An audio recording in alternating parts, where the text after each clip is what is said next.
મિત્રો હવે પાર્ટ ત્રીજો મુગલ સામ્રાજ્યમાં આપણે આગળ મુગલ સામ્રાજ્યના શાસકો જોઈ ગયા. કયા કયા?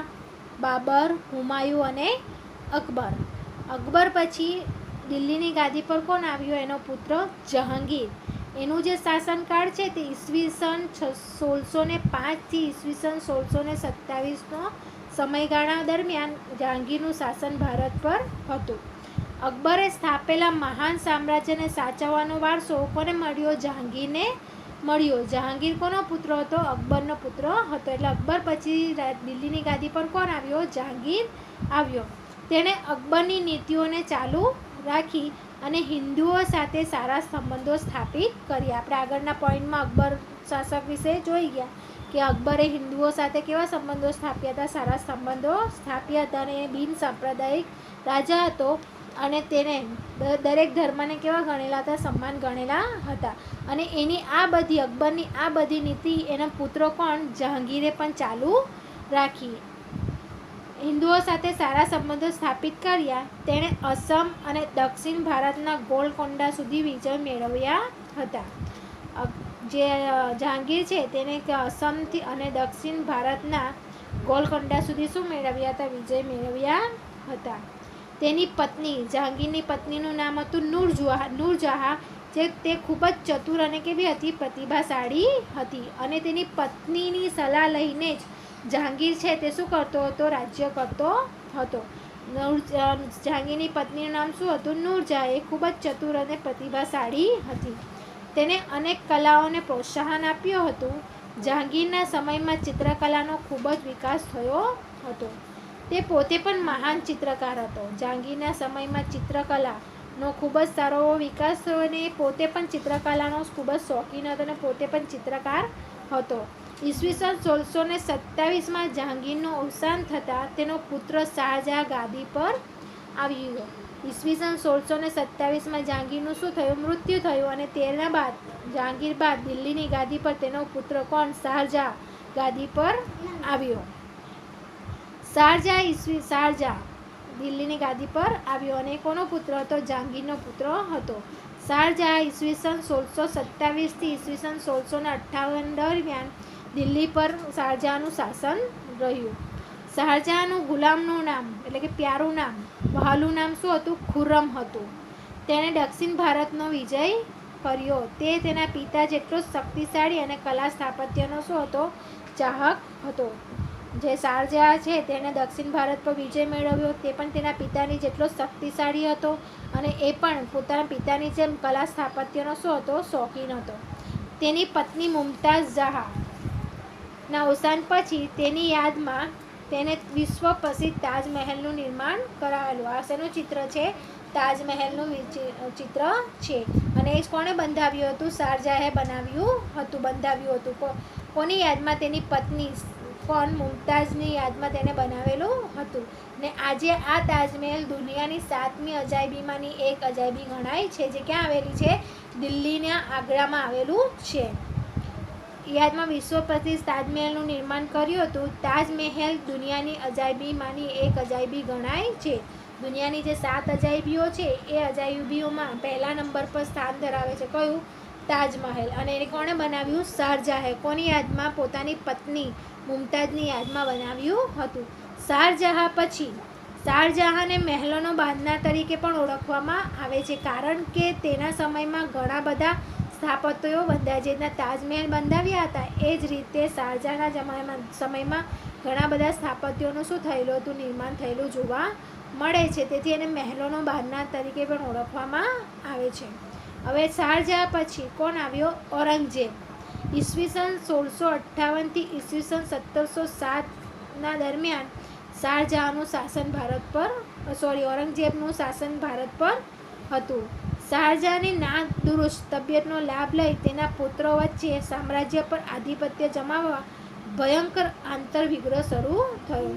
શાહજહાંની તબિયત સારી ન રહેતા એનો લાભ કોણે લીધો? એના પુત્રોએ લીધો. અને એ બંને પુત્રો વચ્ચે અંદર સત્તા મેળવવા માટે શું થવા લાગ્યા? આંતરવિગ્રહ થવા લાગ્યા, ઝઘડાઓ થવા લાગ્યા. શાહજહાંના મોટા પુત્ર દારા સિહોક અને ઔરંગઝેબ વચ્ચે ખૂબ મુખ્ય સંઘર્ષ થયો.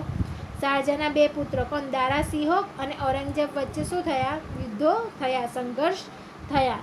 ઔરંગઝેબે પોતાના 3 ભાઈઓને એક પછી હરાવ્યા અને તેમની શું કરી? હત્યા કરી અને જેલમાં ધકેલી દઈને તેમને શું કરી? હત્યાના મુરાદથી તેને જેલમાં સજા કરી અને બધું શું કરી લીધું? પચાવી પાડ્યું. અને અન્ય એક ભાઈને સુજાને હરાવી દેશ નિકાલ કર્યો હતો. તેને 3 ભાઈઓને શું કર્યા? હરાવ્યા, તેમની હત્યા કરી અને જેલમાં ધકેલી દઈને દારાની હત્યા અને મુરાદને જેલની સજા, ગાદી પચાવી પાડી. અને અન્ય એક ભાઈને શું કર્યું? સુજા નામના ભાઈને દેશ નિકાલ એટલે દેશમાંથી બહાર કાઢી મૂક્યો. ઔરંગઝેબ લગભગ 50 વર્ષ સુધી રાજ્ય કર્યું. ઔરંગઝેબે કેટલા વર્ષ સુધી ભારત પર રાજ્ય કર્યું? 50 વર્ષ સુધી રાજ્ય કર્યું. તેના રાજ્યમાં ઉત્તરે કાશ્મીરથી લઈ દક્ષિણ જિંજી અને પૂર્વના ચટગાંવ થી લઈને પશ્ચિમમાં હિન્દુકુશ પર્વતમાળાના વિસ્તારો સમાવેશ થાય છે. તમને પૂછવામાં આવે કે ઔરંગઝેબનું શાસન ક્યાંથી ક્યાં હતું, તો ઉત્તરે કાશ્મીરથી લઈને દક્ષિણ જિંજી અને પૂર્વના ચટગાંવથી લઈને પશ્ચિમમાં હિન્દુકુશ પર્વતમાળા સુધી એના રાજ્યનો વિસ્તાર થયેલો જોવા મળે છે. ઔરંગઝેબ સુન્ની મુસ્લિમ હતો અને અત્યંત સાદું જીવન જીવતો હતો. તેણે અકબરની ધાર્મિક નીતિનો ત્યાગ કરી ધાર્મિક અસહિષ્ણુતા દાખવી હતી. આપણે આગળ જોઈ ગયા અકબર કેવો હતો? બિનસાંપ્રદાયિક હતો. એના માટે બધા ધર્મ કેવા હતા? સરખા હતા. ધાર્મિક નીતિવાળો હતો. પરંતુ આ જે ઔરંગઝેબ છે તેને અકબરની ધાર્મિક નીતિનો શું કર્યો? ત્યાગ કર્યો અને ધાર્મિક અસહિષ્ણુતા શું કરી? દાખવી. તે સંગીત કલાનો, મૂર્તિ પૂજાનો અને ધાર્મિક ઉત્સવોનો શું હતો? વિરોધી હતો. તેને સંગીત કલા, મૂર્તિ પૂજા અને ધાર્મિક ઉત્સવો પ્રત્યે નફરત હતી, એનો વિરોધી હતો. તેના સમયમાં ઘણા બધા વિદ્રોહ થયા. તે એક શક્તિશાળી બાદશાહ હતો જેણે લાંબા સમય સુધી ભારત પર મોટા ભાગ પર શાસન કર્યું. ઔરંગઝેબ છે તે શક્તિશાળી શાસક હતો અને તેણે ઘણા લાંબા સમય સુધી ભારતના ઘણા બધા ભાગો પર શું કર્યું? શાસન કર્યું. ઈસવીસન 1707માં તેનું મૃત્યુ થયું. ઔરંગઝેબનું મૃત્યુ ક્યારે થયું? ઈસવીસન 1707માં. તેના મૃત્યુ બાદ જે પણ રાજાઓ કે જે પણ શાસકો ગાદી પર આવ્યા તે નિર્બળ નીકળ્યા, કમજોર નીકળ્યા અને તેને કારણે મુગલ સામ્રાજ્યના પતનની શું થઈ ગઈ? શરૂઆત થઈ ગઈ. તો વિદ્યાર્થી મિત્રો, અહીં સુધી આપણે મુગલ સામ્રાજ્યના શાસકો વિશે સમજ્યા. તો મુગલ સામ્રાજ્યમાં કયા શાસકો થઈ ગયા? તો બાબર પછી હુમાયુ પછી અકબર પછી શાહજહાં અને ત્યાર પછી ઔરંગઝેબ અને શેરશાહ સૂરી પણ હતો. તે ક્યાંનો હતો? અફઘાન સરદાર હતો. એટલે મુગલ સામ્રાજ્યમાં આટલા શાસકો થઈ ગયા. હવે આપણે રાણા સંગ્રામસિંહ વિશે અભ્યાસ કરીએ. તે સમયમાં રાજપૂતોનું પણ શાસન જોવા મળે છે ભારતમાં. મુગલ સામ્રાજ્ય દરમિયાન ભારતમાં કેટલીક જગ્યાઓ પર રાજપૂતોનું પણ શાસન હતું. જે રીતના સલ્તનત કાળ દરમિયાન રાજપૂતોનું શાસન હતું એ જ રીતે મુગલ સામ્રાજ્ય દરમિયાન પણ રાજપૂતોનું શાસન જોવા મળે છે. રાણા સંગ્રામસિંહ બાબરના સમકાલીન મેવાડના રાણા સંગ્રામસિંહ રાણા સાંગા તરીકે પ્રખ્યાત છે. બાબરના સમકાલીન એટલે કે બાબર જે સમયમાં શાસક તરીકે ભારતમાં હતો તે સમયમાં રાણા સંગ્રામસિંહ તેનું પણ શાસન હતું. ક્યાં? મેવાડમાં. તેથી એને બાબરનું શું કહેવાય છે? સમકાલીન કહેવાય છે. એક જ સમયમાં થઈ ગયેલા બાબરના સમકાલીન મેવાડના રાણા સંગ્રામસિંહ કયા નામે ઓળખાતા હતા? રાણા સાંગાના નામ તરીકે ઓળખાતા હતા. તેઓ વીર અને સાહસિક હતા. અનેક યુદ્ધોમાં વિજય બન્યા હતા. જે રાણા સાંગા છે એ કોના સમકાલીન હતા? બાબરના સમકાલીન હતા. અને તેમનું મૂળ નામ શું હતું? સંગ્રામસિંહ. અને એ કયા નામથી ઓળખાતા હતા? રાણા સાંગાના નામથી ઓળખાતા હતા. તે ખૂબ જ વીર અને શું હતા? સાહસિક હતા. તેમને અનેક યુદ્ધો કર્યા હતા. જો કે બાબર સામેના ખાનવાનાના યુદ્ધમાં તેમની શું થઈ હતી? હાર થઈ હતી અને તેમનું સામ્રાજ્ય નહિવત થઈ ગયું હતું. પરંતુ બાબર સાથે એમનું યુદ્ધ થયું ક્યાં? ખાનવાનામાં. અને તેમાં રાણા સાંગાની શું થયેલી? હાર થયેલી. ત્યારબાદ મહારાણા પ્રતાપ. મુગલ સામ્રાજ્યમાં અકબરની સામે મેદાને પડનાર મહારાણા પ્રતાપ મેવાડના પ્રતાપી રાજા હતા. મુગલ સામ્રાજ્યમાં અકબરની સામે યુદ્ધ કરનાર, પડકાર ઝીલનાર જે રાજા હતા પરાક્રમી, એ કોણ હતા? મહારાણા પ્રતાપ હતા.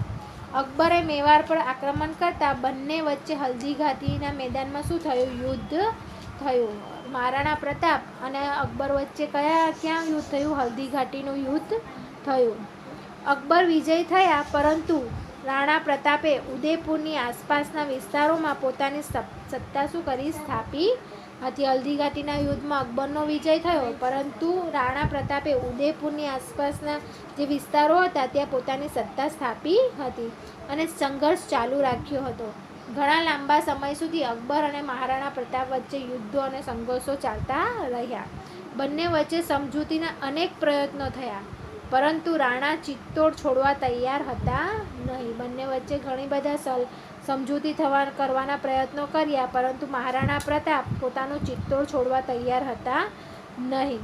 તેમણે છાપામાર યુદ્ધ ચાલુ રાખ્યું. ઈસવીસન 1776માં હલ્દીઘાટીના યુદ્ધમાં પરાજય બાદ રાણા પ્રતાપ ગોલકોંડામાં રાજધાની લઈ ગયા અને જીવનના અંત સુધી યુદ્ધ કરતા રહ્યા.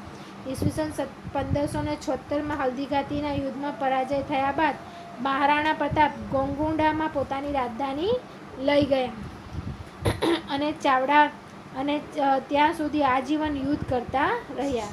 બાદમાં ડુંગરપુરના ચાવંડમાં પોતાની રાજધાની સ્થાપી અને 51 વર્ષની વયે તેમનું શું થયું? અવસાન થયું. અને તમને એવી ઘણી બધી દંતકથાઓ પણ છે. એમના ઘોડો કોણ? ચેતક. એમનો ઘોડો ચેતક ખૂબ જ સમજદાર અને ખૂબ જ સ્ફૂર્તિલો ઘોડો કહેવાય છે અને એમના પરથી ઘણી બધી વાર્તાઓ પણ જોવા મળે છે. ચેતક ઘોડો અને મહારાણા પ્રતાપનું આ ચિત્ર છે. હવે આપણે આ એક નકશો સમજી લઈએ અકબરના સમયનો, કે અકબરના જે રાજ્ય હતું તે ક્યાંથી ક્યાં વિસ્તરેલું હતું. તો અકબરનું રાજ્ય બીજાપુરથી લઈને ઓડિશાથી લઈને કાશ્મીર, કાબુલ, કંધાર સુધી અકબરનું શું જોવા મળે છે? રાજ્યનો વિસ્તાર થયેલો જોવા મળે છે. અહીંયા સુધીનો હમણાં જે આ દેખાય છે સીમા, એ હાલની આપણી ભારત દેશની રાજધાની છે, પરંતુ પહેલાંના સમયમાં ભારતના બહારના પ્રદેશોમાં પણ ભારતની શું હતી? સત્તા સ્થપાયેલી હતી. અને અકબરે બીજાપુર છે, ઓડિશા છે, કાશ્મીર છે, ત્યાર પછી કાબુલ છે, કંધાર છે, ત્યાં બધા વિસ્તારોમાં શું કર્યું હતું? મુગલ સામ્રાજ્યનો વિસ્તાર કર્યો હતો. આ એનો નકશો જોવા મળે છે. આ શેનું ચિત્ર છે? તાજમહેલનું ચિત્ર છે. અને આ કોનું ચિત્ર છે? મહારાણા પ્રતાપનું ચિત્ર છે. અને એમનો ઘોડો કોણ? ચેતક. ને મહારાણા પ્રતાપનું યુદ્ધ કોની સાથે થયેલું? અકબર સાથે થયેલું. કયા મેદાનમાં? હલ્દીઘાટીના મેદાનમાં.